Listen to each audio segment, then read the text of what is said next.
Em My đỏ rất xinh, em My trắng xinh hơn. Đỏ chứng tỏ rất xinh, trắng tẩn lắm muôn nơi. Nói chung là cái 8 lạng 10 nửa cân, mà chị là 8 lạng ấy. Em nghĩ là nên hỏi các bạn sẽ biết là em xinh hơn ấy.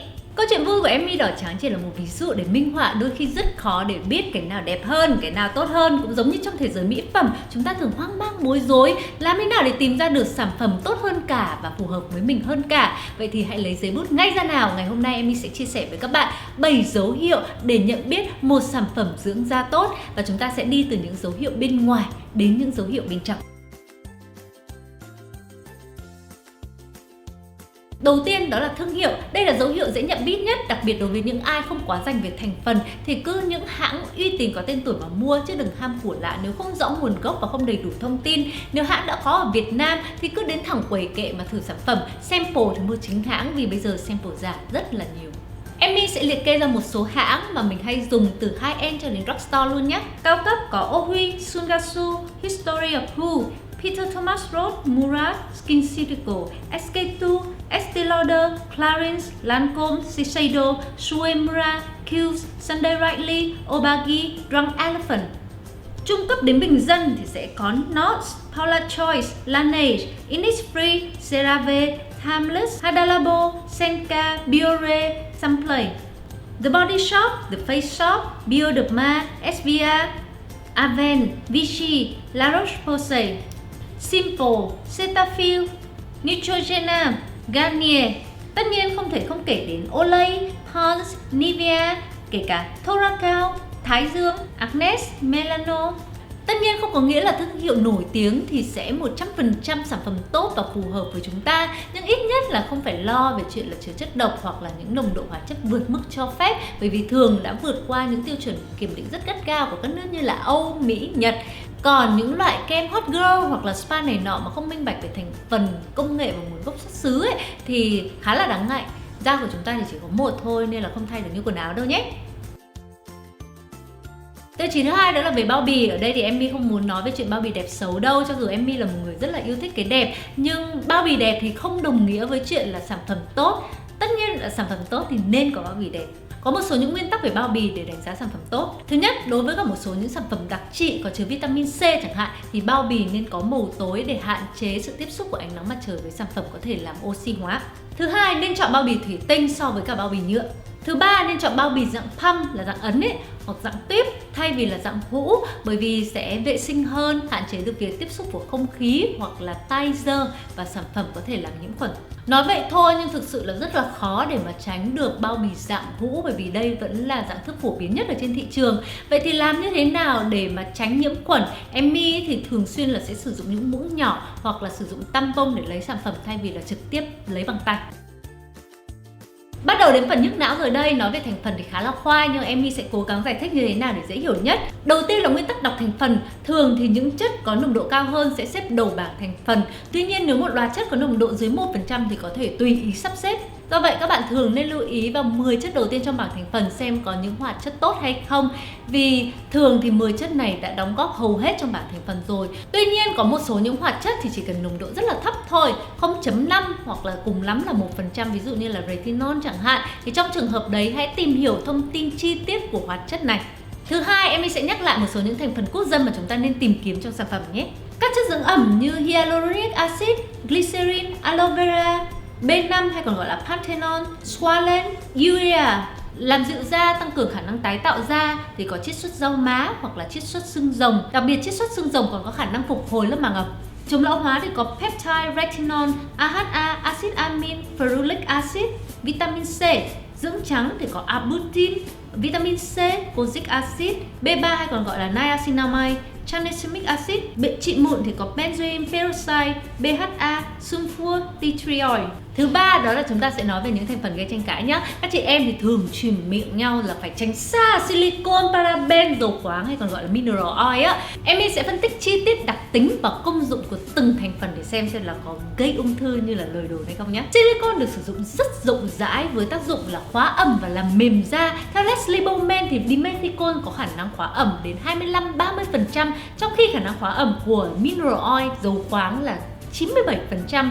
Tuy nhiên, ưu điểm của silicone đó là tạo độ mềm mượt ở trên bề mặt da và không hề gây bết dính. Được sử dụng rộng rãi trong kem dưỡng, kem chống nắng và các sản phẩm trang điểm, thậm chí là trong các serum. Nhưng thường ở trong serum thì sẽ là những dạng thức silicone dễ bay hơn. Việc silicone gây ung thư chỉ là một lời đồn đoán hoặc đôi khi nó là một chiêu thức marketing thôi, bởi vì đây là một chất xơ không có hoạt tính, không có khả năng thẩm thấu vào trong cơ thể, được FDA chứng nhận an toàn khi sử dụng trong mỹ phẩm ở nồng độ cho phép. Còn câu chuyện silicone mà gây bí bách lỗ chân lông từ đó gây mụn ấy thì cũng có đấy và khá là phổ biến, nhưng nguyên nhân sâu xa là do bản thân chúng ta làm sạch không kỹ chứ không phải là do thành phần này quá tệ đâu các bạn ạ. Một vấn đề nữa mà các bạn nên lưu ý khi sử dụng silicone đó là có khả năng sẽ bị vón cục nếu layer quá nhiều hoặc là bản thân chất silicone đấy dày. Dầu khoáng mineral oil là một sản phẩm phụ của dầu mỏ đã qua tinh chế. Mineral oil có tác dụng chính đó là dưỡng ẩm, là mềm da, thường được sử dụng ở trong kem dưỡng và dầu tẩy trang.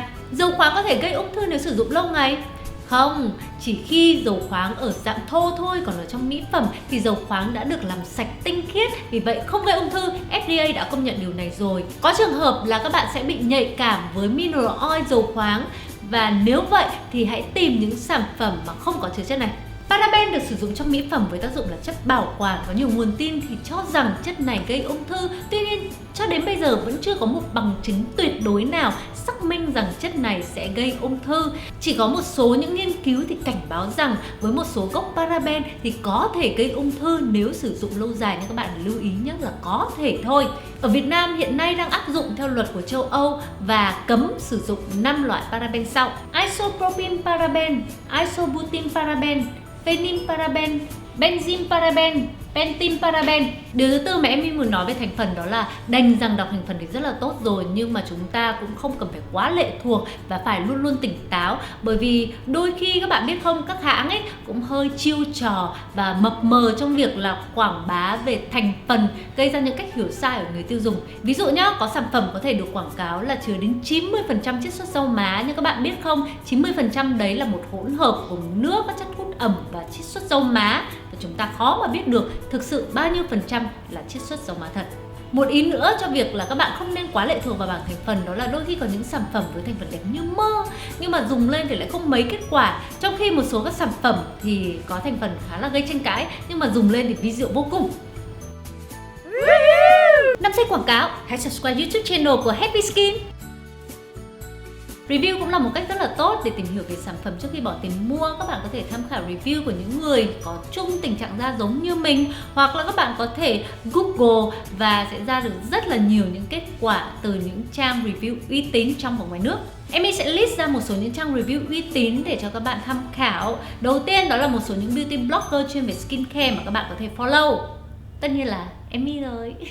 Đùa thôi, nhưng mà bỏ qua những lùm xùm về những chuyện ngoài lề thì đây là một số những tên mà Emmy khá là tâm đắc vì những bài review chất lượng chuyên sâu và có kiến thức. Trong nước sẽ có The Ingredient Obsessions, Cá vàng West No Prada, Skincarepedia, Skincare Junkie dạo này cũng đã bắt đầu hoạt động trở lại, Meet Beauty, Bánh bèo phù phiếm, Thúy Võ, Mrs. Mel, G for Giraffe, Through Magnifying Glass. Ngoài ra thì có một số các bạn khác tuy là không nặng về kiến thức nhưng mà cũng có những phần chia sẻ rất là chi tiết và hữu ích, ví dụ như là Yumi, rồi Hạnh Mai, Hạnh Miu hoặc là Óng Ánh.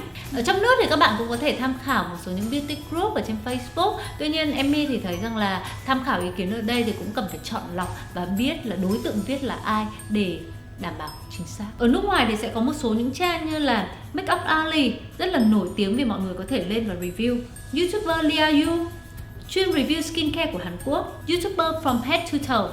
Có một trang web mà Emmy ngày xưa rất là hay tham khảo review, đó chính là Paula Choice, nhưng mà sau này thì không tham khảo nữa, bởi vì là tuy là trang web này phân tích thành phần thì khá là đầy đủ, chi tiết và chính xác, nhưng mà Emmy cảm giác là hơi bị nặng lời đối với những sản phẩm mà không phải là của hãng, và hoàn toàn thiếu đi một mảng rất là quan trọng, đó là review khi sử dụng thực tế sản phẩm ở trên da.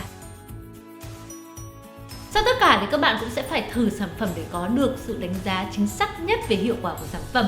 Nói về hiệu quả thì các bạn có thể cảm nhận được sự thay đổi trên làn da của mình. Còn nếu không quá rõ rệt, hãy hỏi những người xung quanh. Hoặc có một bí quyết đó là hãy năng chụp hình lại và lưu trữ theo thời gian. Nói chung là phải thường xuyên selfie. Tuy nhiên hiệu quả của sản phẩm thì còn rất là tùy thuộc vào từng dạng thức và liên quan đến thời gian mà chúng ta sử dụng sản phẩm đó. đó. Bởi vì có những sản phẩm các bạn sẽ thấy ngay tác dụng chỉ sau một đêm hoặc là 48-72 giờ. Nhưng có những sản phẩm sẽ phải đợi đến 1, 2, thậm chí là 3 tháng để thấy được tác dụng thực sự. Sản phẩm làm sạch sẽ thấy hiệu quả ngay tức thì sau khi rửa hoặc tối đa là 5 phút. Sản phẩm dưỡng ẩm từ 1 ngày cho đến 1 tuần. Trị mụn sẽ là 3 đến 4 ngày. Chống lão hóa, làm trắng, trị thâm từ 1 đến 3 tháng. Kem chống nắng nếu các bạn không sử dụng sẽ thấy hậu quả rất rõ rệt. Nhưng nếu sử dụng liên tục thì hiệu quả đôi khi rất khó đo đếm. Chỉ biết rằng bạn của 10 năm sau chắc chắn sẽ cảm ơn bạn của bây giờ rất nhiều.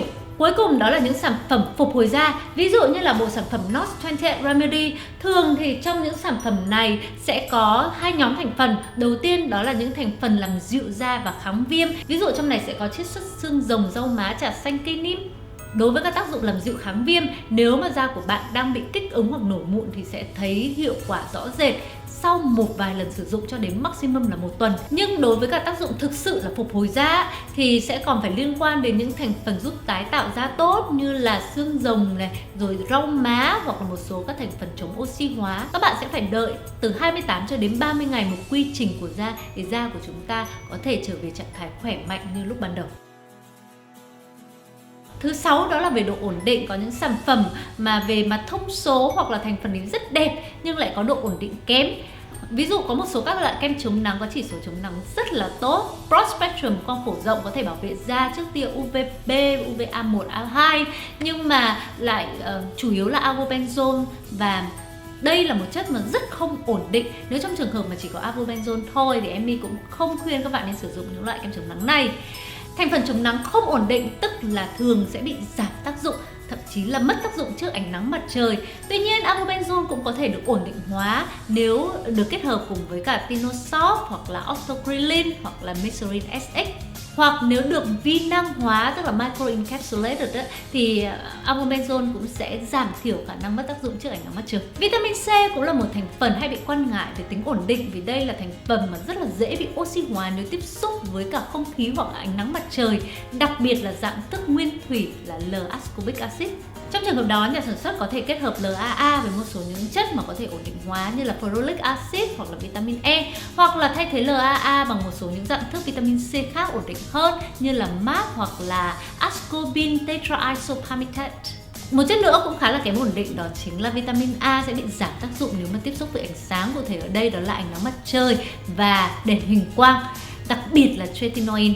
Đó là lý do tại sao thường thì vitamin A không xuất hiện trong những sản phẩm dưỡng da ban ngày, trừ phi là với nồng độ cực kỳ thấp và là những dạng thức vitamin A yếu.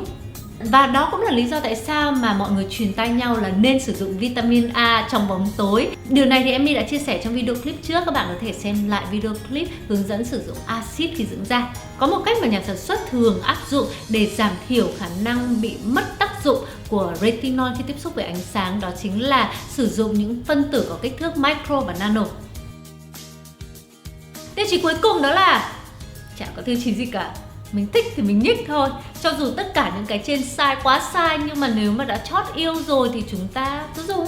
Cũng giống như là yêu một anh chàng nào đó mà bố mẹ mọi người đều ngăn cản nhưng quyết tâm lấy anh ý, thì hãy chịu trách nhiệm với sự lựa chọn của mình.